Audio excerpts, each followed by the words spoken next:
And it doesn't matter who says what, right? Because God has set you apart.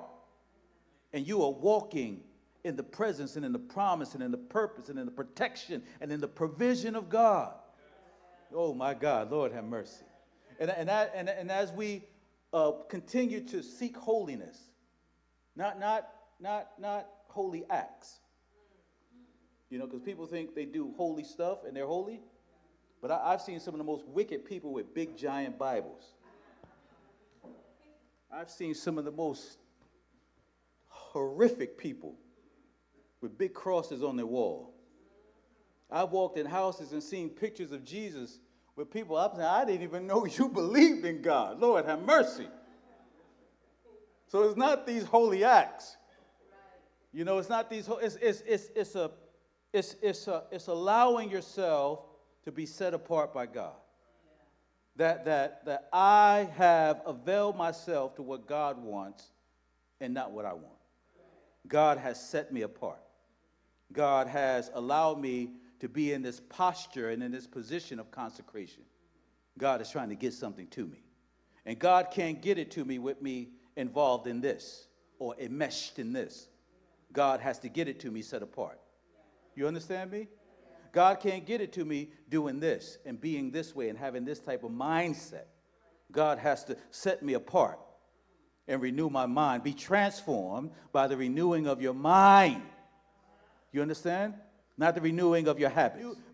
Be transformed by the renewing of your mind. And when you're transformed by the renewing of your mind, then your habits will change. Then your routines will change. Then the people, places, and things you associate will change. God is trying to transform our mind, and he does it through setting us apart. Do you hear that? He sets us apart.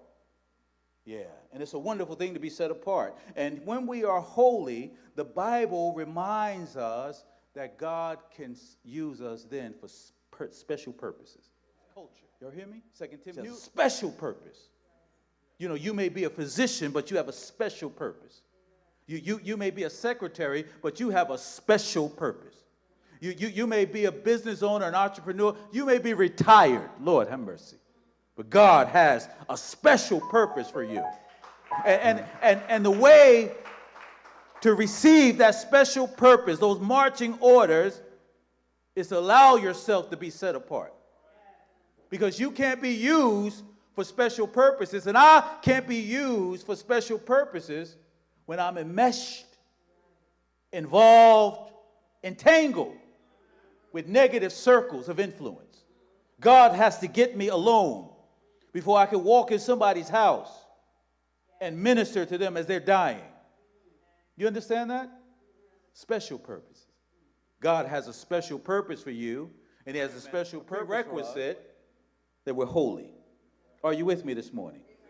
Oh my God, David, King David in our text, in 1 Samuel 17, he was set apart for a special purpose. Now you all know, and some of you know, and some of you may not know, that King David, his purpose was ultimately to be the king of Israel. He was to bring the monarchy together. He was to unite Jerusalem and Judah and make them one. That was his purpose. He was called to do that.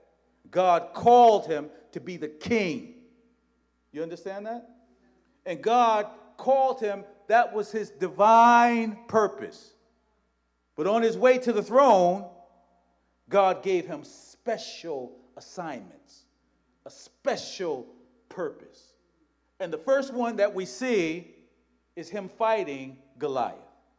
Oh my God, Lord have mercy. I want you to know, my brothers and sisters, that when you have an overarching purpose in your life, God will design special purposes to develop you along the way.